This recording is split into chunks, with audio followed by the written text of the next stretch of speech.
Hello, everyone, and welcome back. This is another lily pad video, and this video will be about self esteem, right? So, many of us recognize the value of improving our self worth, right? When your self esteem is higher, you not only feel better about yourself, but you're more resilient. So, when you feel good about yourself, you have a good self image. And you feel like you're capable and that you can do what you put your mind to, then, and it's not just that simple, but I'm just using those as examples, then you can, when adversity happens, you can do better with just kind of reconciling those issues. So there's some research that demonstrates if your self-esteem is higher, you're likely to experience um like emotional wounds, like say rejection and failure. It'll be less painful and you can bounce back from it more clearly because you have a good self-esteem. You have a higher regard for yourself, and in my opinion, you'll be less likely to take that kind of quote unquote rejection and failure personally. um for me, when something doesn't happen in the way that, let's say I had it, that I don't want to say, well, if I go after a job that I wanted, because I don't want to say I had expectations for it. So my natural assumption is that, one, maybe there was someone who had the qualifications that they were looking for, or maybe that person had something over a qualification that I did not have, or something like that. And typically, I will ask the person that interviewed me, like, "Hey, I'm really sorry I didn't, get this opportunity. I really was looking forward to partnering with the company. Can you tell me what was what was the deciding factor, or was I missing something that they really wanted or needed in the applicant?" And so for me, that's just me trying to just kind of edge up, right? I don't think that I'm a bad employee. I don't think I'm smart, not smart. I don't think I'm dumb. I don't think any of that. My first thought is maybe I didn't have something they wanted in that position, or somebody, or they met somebody that was more qualified. So another thing, when your self-esteem is higher, you're less vulnerable to anxiety, right? Because again, you won't tap into that just kind of negative attitude about, well, what if I wasn't good enough? Or what if I'll never find a job?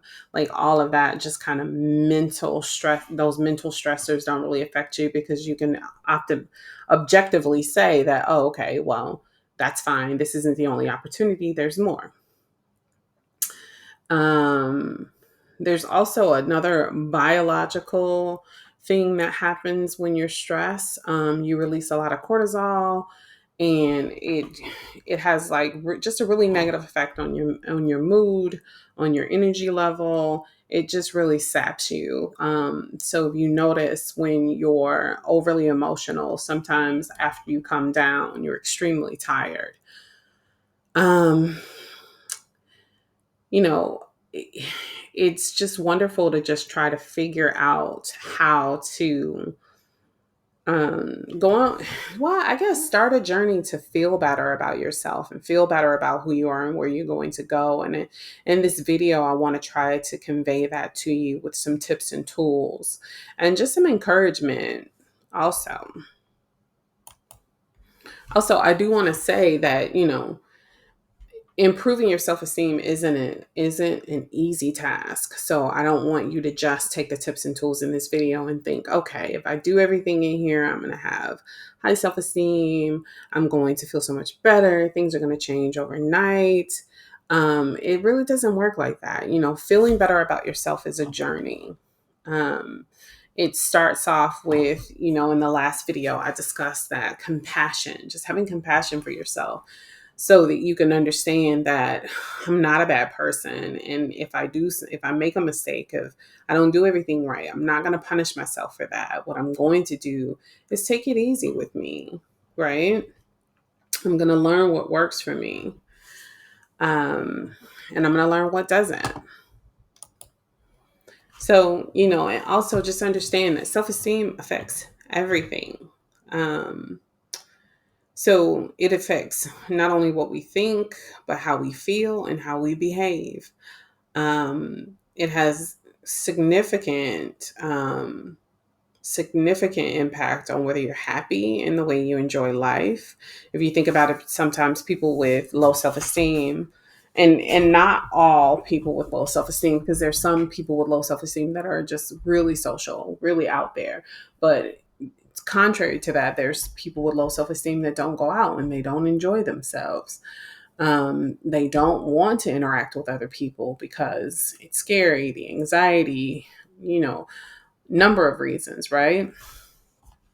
Low self-esteem can affect your, events in your life, your relationships, insecurities. If you're in a relationship, self-esteem comes with a lot of insecurities. Those insecurities are going to make you accuse people. If you accuse people, that's going to start issues.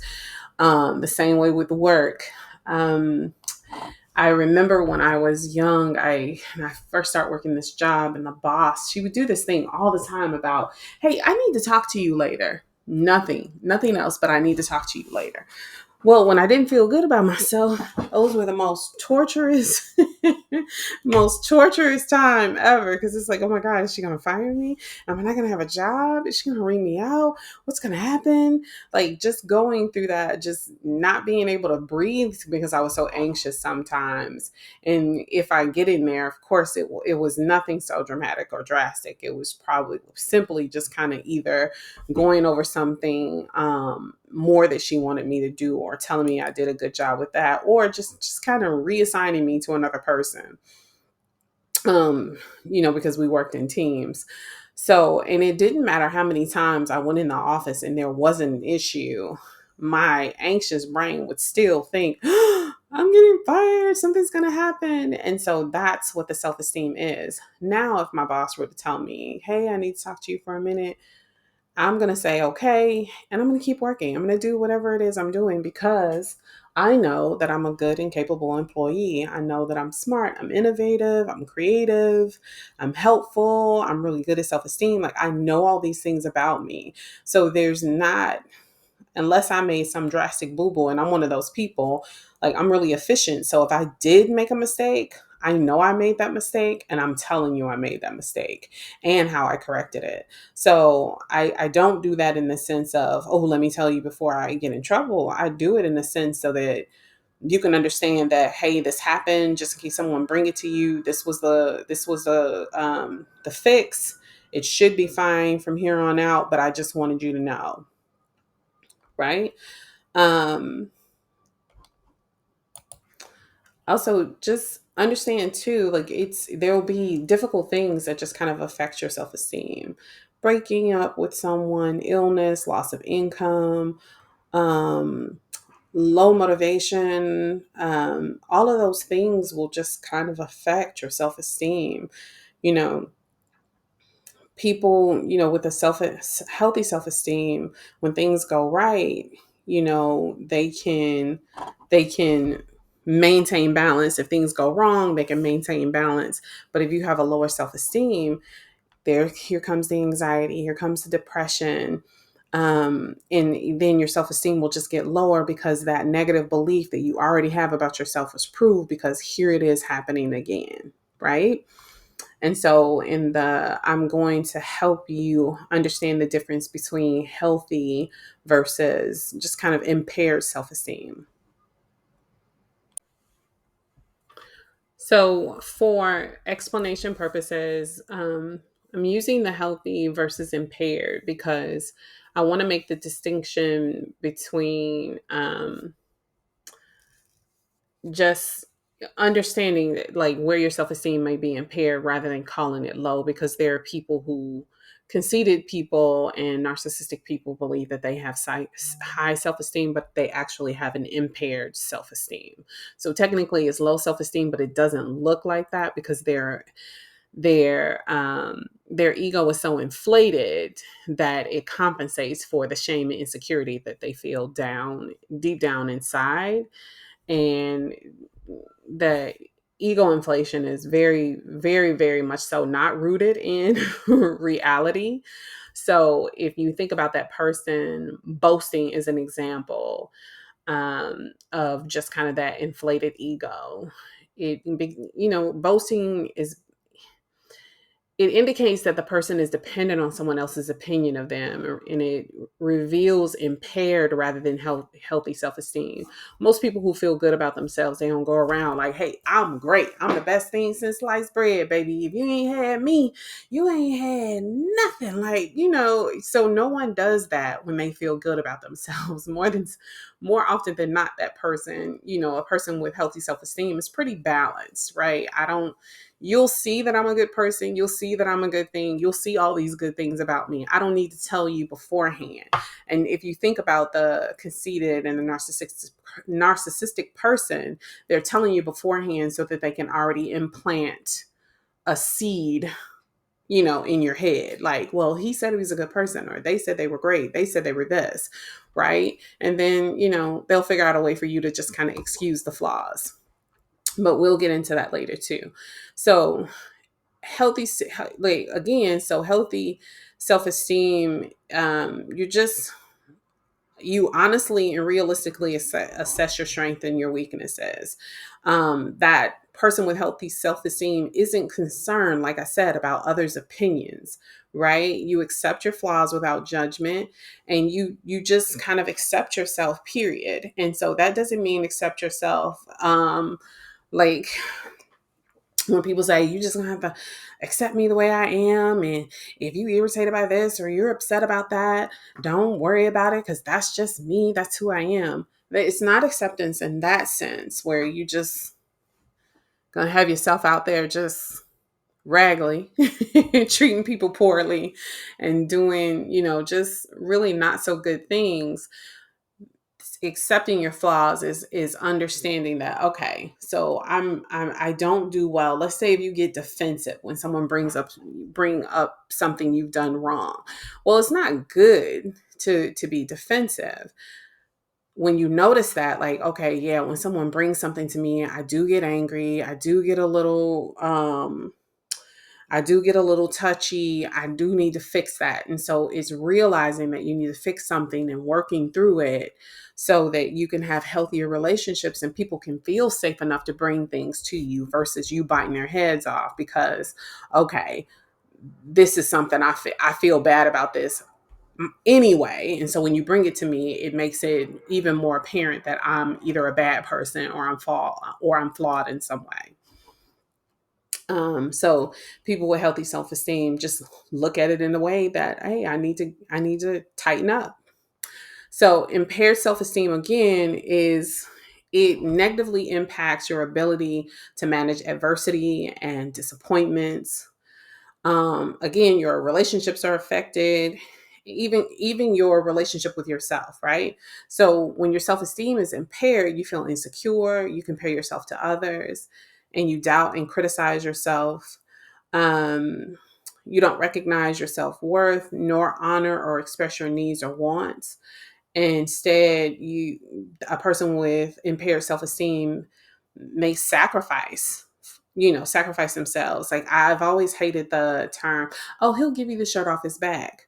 Well, that doesn't, to me, that's just a really glaring example of impaired self-esteem. I know people don't mean it in that way, but it's like, I'm not giving you the shirt off my back. Like, you have your own shirt. I'll help you. I might get you a shirt, but I'm not giving you my shirt.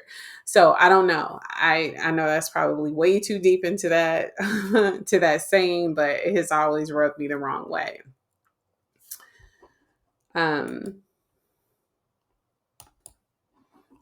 yeah. So even people with impaired self-esteem defer to others, like it have difficulty making decisions for themselves, right? They want to be like, does this look good? What do you think I should do? Just constantly questioning and not just kind of having the faith in themselves to just kind of direct themselves, to guide themselves. Um, and on the opposite end of that, or they'll try to control you, or they'll try to control their feelings towards you, to help them feel better about themselves, which meaning I'm not going to tell you how I feel about you just in case you reject me, and I'm going to keep my feelings to myself so that I can protect myself just in case you dump me. Um, People with impaired self-esteem, sometimes you'll see them people please, they'll manipulate, devalue themselves. I always watch out for the people who are always saying something disparaging about themselves, like, I'm so dumb, that was so stupid, oh, why did I do that, like that person. Um so you and they devalue themselves, and then they also provoke jealousy, or they restrict their association with other people. So sometimes, again, I mentioned that earlier, that people with low self-esteem will sometimes um, shy away from social situations, or just shy away, period. But it's not to say that, again, and I'm going to correct myself, instead of low self-esteem, impaired self-esteem, you still have that loud and boisterous and conceited person that can also have impaired self-esteem. So, um, and I will say this, like, it's normal to a certain level to consciously or unconsciously devalue yourself. I think some of that has to do with the way we were parented and the parenting styles. Most of us were we were taught by correction and not coaching. And when you teach someone by correction, you have to constantly point out the things that they do wrong, so therefore that person focuses on what they do wrong and not what they do right, or what they can change. And so you create these series of negative core beliefs. And I think I may do a video about negative core beliefs all by itself, but I need to check and see if we have space for that. But I think that would be a great video. And you, it's just understanding yourself, and not being hypersensitive to criticism. It's even your own, because when you're hypersensitive to criticism, it's, again, making you feel bad about who you are and tapping into those negative core beliefs. Like, an example of negative core belief is feeling not good enough. And if you feel like you're not good enough, the moment your boss says, "Hey, come here, can I talk to you for a minute?" you go into that anxious response of, "Oh goodness, I'm going to get fired. I'm not going to have a job." So there's various causes of impaired self-esteem. One is growing up in a dysfunctional family. It can lead to codependency as an adult and a weakness in your self-esteem, right? Often you don't have a voice, your opinions and desires weren't taken seriously. Parents usually have low self-esteem and are happy, um, and are unhappy with each other, right? And that's not usually, doesn't mean all, but I'm talking about in the sense of raising a child with impaired self-esteem, right? They themselves don't have a model for a good relationship. They didn't have a good model. They don't know, or they're working too hard to be interested enough to create healthy relationships, right? So you may have grown up with unhealthy boundaries, and um, poor conflict resolution skills. It's possible that, if you have impaired self-esteem, that parents or home life or someone in your life was abusive, controlling, interfering, um, directly or indirectly. People shame their children's feelings and their personal traits and their needs. So kids grow up not feeling safe enough to trust an adult or other people in their lives, and safe enough and not safe enough to express themselves too. So children who feel insecure, anxious, and angry, they feel emotionally abandoned, right? And feeling emotionally abandoned and being that young, sometimes kids will assume things are their fault, right? And if it's my fault, then, and especially if it's two adults in the house, one adult in the house, or a teacher or something like that, then if everybody thinks I'm the problem, everybody thinks I'm bad, everybody is just kind of correcting me, telling me I'm not doing things right, then I must be the problem. And if feel like I'm the problem, then I'm going to grow up possibly with the negative core belief that I'm not good enough. If I grow up with that belief that I'm not good enough, it's going to affect my self esteem. If I'm telling myself every chance I get when my brain is quiet that I'm not good enough, or not even when the brain is quiet, let me excuse that.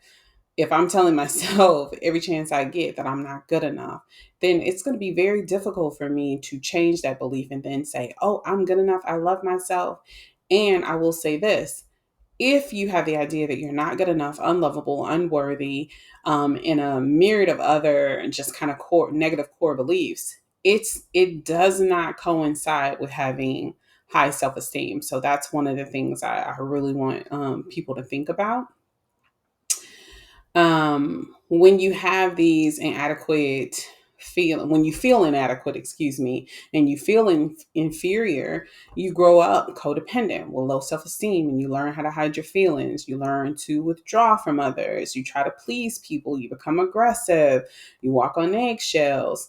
It's and it starts this thing called toxic shame, which, talking about shame should be a video in all its all in itself, and what it does to children and what it does to adults, right? So shame runs deeper than self-esteem. It's profoundly painful emotion. It is a profoundly painful emotion, excuse me. um its underlying toxic shame can lead to impaired or low self esteem or other negative thoughts and feelings. It's not just that we lack confidence, but we might believe that we're bad, worthless, inferior, or unlovable. It creates feelings of false guilt and fear and hopelessness, and feelings of just being irredeemable, meaning there is nothing that will be able to help you. Like, you're helpless, you're hopeless, there is nothing um, that you can find good about yourself. And so, shame is a major cause of depression, and it can lead to self destructive behavior, eating disorders, addiction, and aggression, right? And a lot of people don't really talk about shame and what it does to people. Shame can cause anxiety because you're anticipating future shame, right? And then the anxiety because of past shame, like being found out about something. Like, if the easiest way I can think about it too, like some people when they feel shame about something, you lie, you deceive, you deflect, you do all these things. But the thing I'm trying to remember is an example of shame where, if you think about when you try to change your food habits, or you say, I'm going to change these habits, I'm going to do these things, I'm going to be great at it. But as soon as you fail, you start to feel like, oh, I can't do anything right. Every time I try something, it's never successful. Like, I just can't.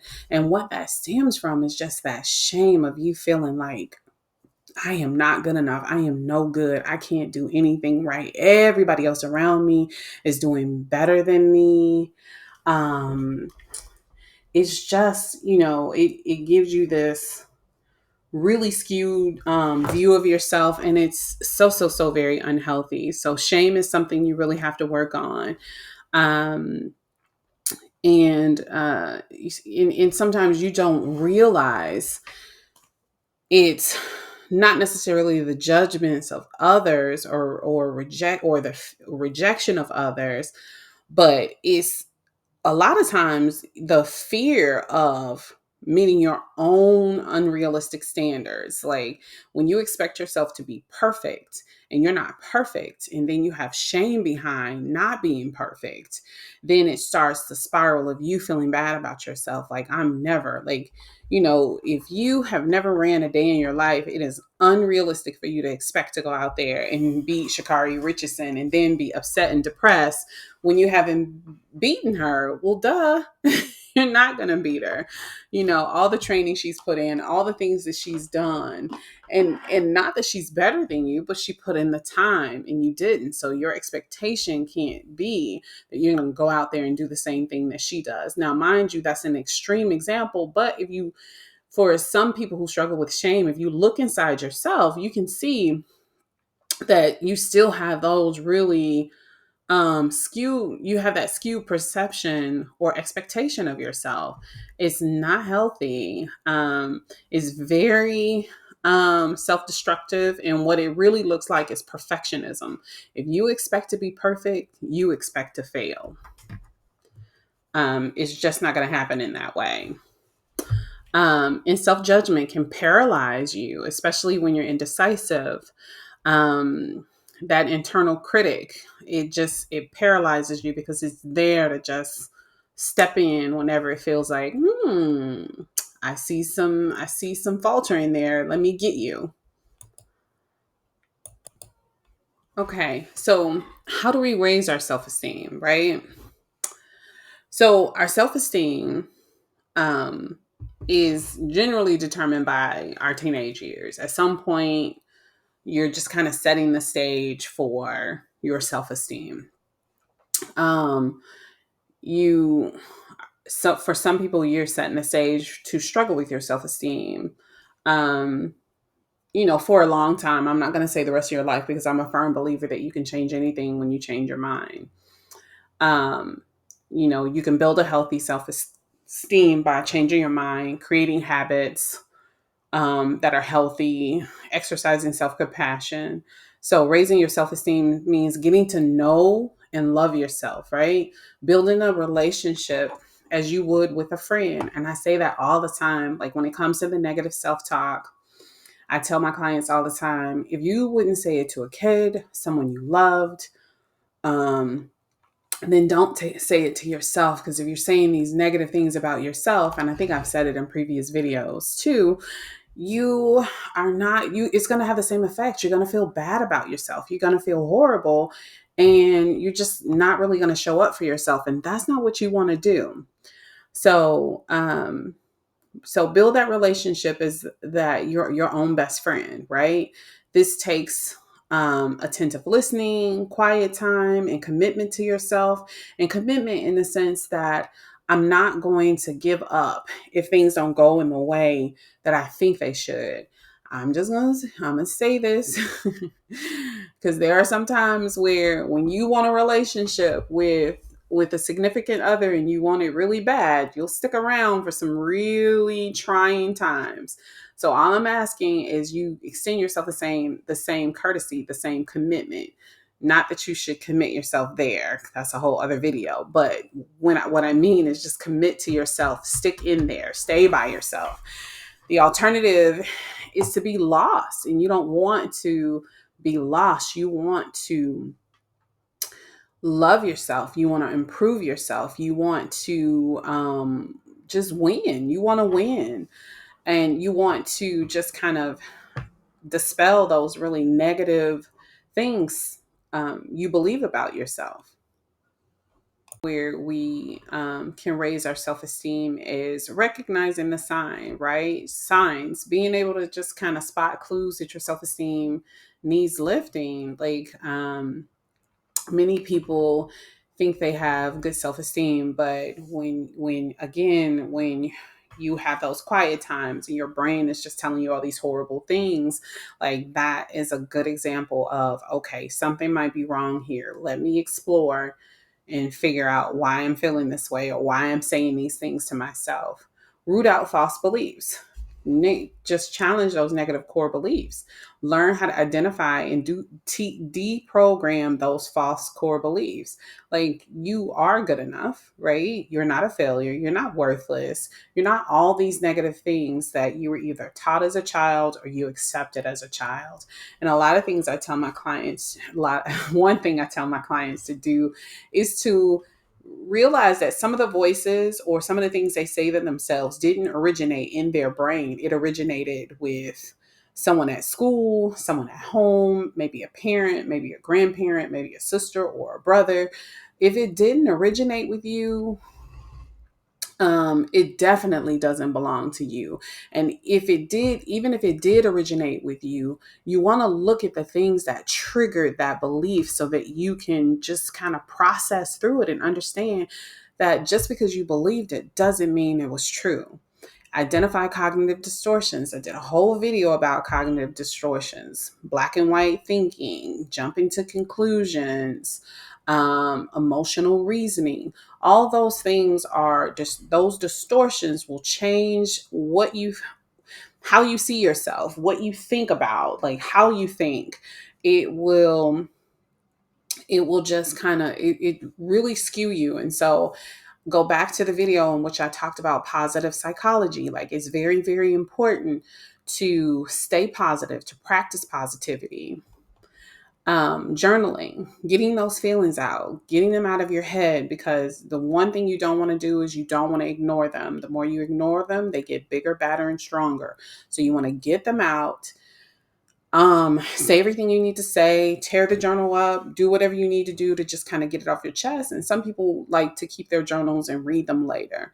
And heal toxic shame, right? If you believe you are struggling with codependency or shame, work through that. Find resources to work through that. Speak to a therapist, because shame can keep you from doing a lot. Like, if you feel that, it will keep you from doing a lot. Another example of that shame you feel, and I'm trying to just find examples that will resonate when you say you're going to change your eating habits. If you don't change your eating habits and you eat something you aren't supposed to 2 days in a row, that really negative feeling you get, like, oh man, I messed up. I might as well eat all the cookies in the cabinet because I've messed up again, and I can never do it right. Like, that's an example of that toxic shame cycle that you just have to exercise so that you can find the best part of you. And, not, I don't even want to say create, just cultivate and this amazing person that's inside you. Bring that person up and show that person more. And that is how you just kind of raise your self esteem. If you guys have any questions about it, please get my contact information from one of the lovely people at the Lily Pad. And I wish you a good day.